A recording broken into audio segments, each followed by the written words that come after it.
ಓಂ ಸಾಯಿರಾಮ್. ಶುಭೋದಯ ನನ್ನ ಮಗುವೆ.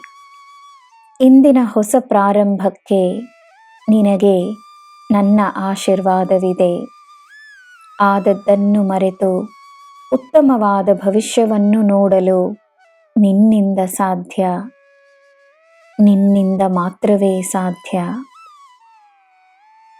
ಹಿಂದಿನ ಕಥೆಯಲ್ಲ, ಮುಂದಿನ ಹೆಜ್ಜೆಯ ಮೇಲೆ ನಿನ್ನ ಗಮನವಿರಬೇಕು.